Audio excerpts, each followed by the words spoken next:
Students, आज हम biology के कुछ इम्पॉर्टेंट क्वेश्चन की चर्चा करेंगे जो जीआईसी लेक्चर, टीजीटी, पीजीटी आदि एग्जाम के लिए हेल्पफुल हो सकते हैं। इसमें पॉइंट है कि कार्ट व्हील कोशिका प्लाज्मा कोशिका को कहा जाता है। और दूसरा इसमें मेन पॉइंट यहाँ पर लिखा है कि तंतु रहित मैट्रिक्स जो होता है वो लसिका में पाया जाता है। ठीक, आगे देखते हैं।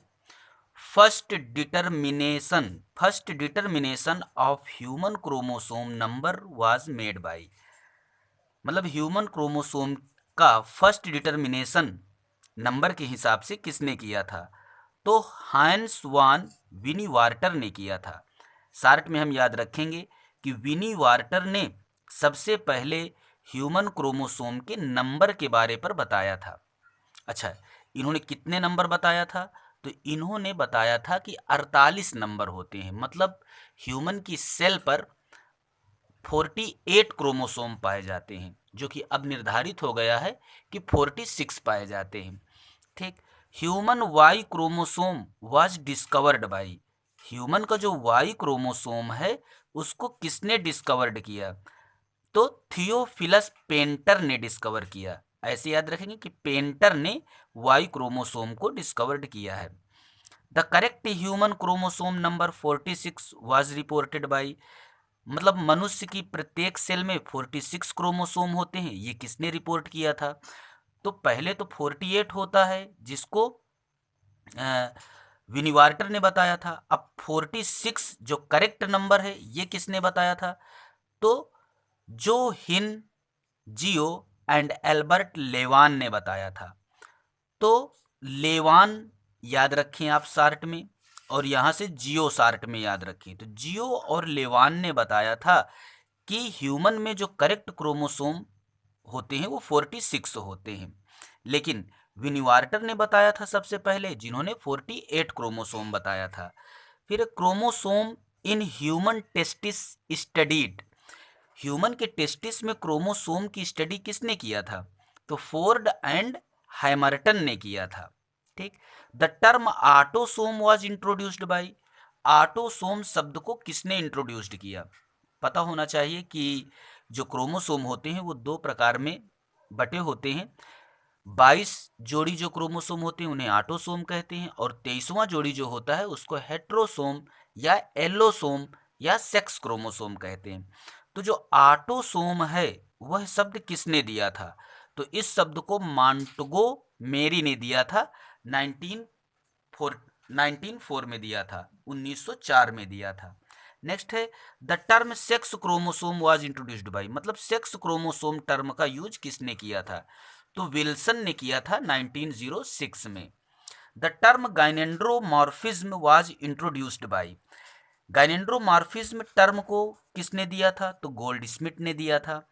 The cases of gynandromorphism had been reported in, मतलब गाइनेंड्रोमॉर्फिज्म किन में रिपोर्ट किया गया, किन में देखा गया?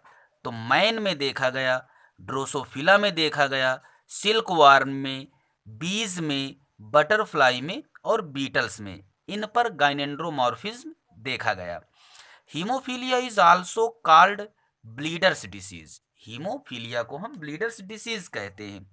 फर्स्ट स्टडीड बाय, इसको सबसे पहले किसने अध्ययन किया? तो जॉन कोट्टो ने 1803 पर इसका अध्ययन किया था। Sickle cell disease was first observed by, sickle cell disease को सबसे पहले किसने ऑब्जर्व किया था? तो जेम्स बी हेरिक ने 1910 में, मतलब 1910 में सिकल सेल डिसीज को जेम्स बी हेरिक ने ऑब्जर्व किया। नेक्स्ट है when a cell is fully turgid which will be zero, जब सेल फुल्ली टर्जिट हो जाती है, मतलब पूरी तरीके से फूल जाती है, तो विच विल बी जीरो, क्या जीरो होगा? वाटर पोटेंशियल जीरो होगा। Responsible for opening of stomata, stomata के खुलने के लिए क्या रिस्पॉन्सिबल है? तो लो CO2 कंसंट्रेशन, लो CO2 कंसंट्रेशन पर स्टोमेटा ओपन हो जाते हैं, एंड हाई pH पर, ठीक, पीएच ज़्यादा हो और CO2 का कंसंट्रेशन कम हो तो स्टोमेटा ओपन हो जाएंगे। Which is effective region of water absorption in roots, roots में इफेक्टिव रीजन कौन सा है जो वाटर को एब्जॉर्ब करता है, तो उसे हम कहते हैं zone of differentiation. The spider webs are made up of, मकड़ी का जो जाल होता है वो काहे का बना होता है, तो है फाइब्रोइन का बना होता है। फाइब्रोइन प्रोटीन होती है, उसी का बना होता है मकड़ी का जाल। The elements essential for the translocation of organic substances in the phloem are, मतलब फ्लोएम में ऑर्गेनिक सब्सटेंस के ट्रांसलोकेशन के लिए कौन सा तत्व आवश्यक होता है, तो boron and potassium. Glucose and amino acids are reabsorbed in the, मतलब ग्लूकोज और अमीनो एसिड का जो रीअब्जॉर्प्शन होता है वो नेफ्रॉन के किस भाग पर होगा, तो प्रॉक्सिमल ट्यूब्यूल पर होता है। प्रॉक्सिमल कॉन्वोल्यूटेड ट्यूब्यूल कहते हैं इसको, PCT। In Waldeyer's ring tonsils situated around the Eustachian tube are, तो वाल्डेयर्स रिंग में tonsils situated around the Eustachian tube are, तो इसको हम ट्यूबल टॉन्सिल कहते हैं। The pyloric canal of the stomach opens into, pyloric canal stomach की जो pyloric canal है वो किस में ओपन होती है, तो वो डुओडिनम में ओपन होती है। डुओडिनम क्या है, ये स्मॉल इंटेस्टाइन का सबसे अपर पार्ट होता है।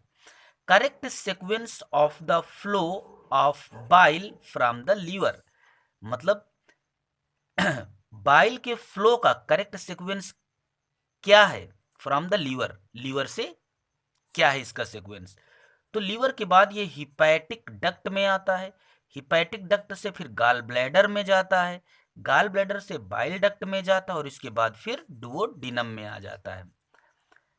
Correct sequence of layers of gut starting from the lumen to outwards, मतलब आपको करेक्ट सीक्वेंस बताना है, परतों का करेक्ट सीक्वेंस बताना है। किन की परतों का, जो गट में परत होती हैं। कहाँ से स्टार्ट करना है, स्टार्टिंग फ्रॉम द लूमेन, मतलब अंदर की तरफ से स्टार्ट करना है और बाहर की तरफ चलना है। ठीक, तो गट का मतलब इंटेस्टाइन, इंटेस्टाइन में जो परतें लगी होती हैं वो आपको प्रारंभ करना है लूमेन, मतलब गुहा से, अंदर की तरफ से, और बाहर की तरफ चलना है। तो सबसे अंदर की तरफ म्यूकोसा मिलती है, उसके बाद सब म्यूकोसा मिलता है, फिर मस्कुलर कोट मिलता है और सबसे बाहर की तरफ सेरोसा मिलता है। The circular folds of mucous membrane of small intestine are known as, circular folds कुछ होते हैं म्यूकस मेम्ब्रेन के, और कहाँ पर होते हैं, स्मॉल इंटेस्टाइन में होते हैं। इनको हम क्या कहते हैं, तो इनको हम वाल्व्स ऑफ कैरकरिंग कहते हैं, वाल्व्स ऑफ कैरकरिंग। ये सर्कुलर फोल्ड्स हैं, म्यूकस के सर्कुलर फोल्ड्स होते हैं म्यूकस मेम्ब्रेन के, और स्मॉल इंटेस्टाइन में पाए जाते हैं।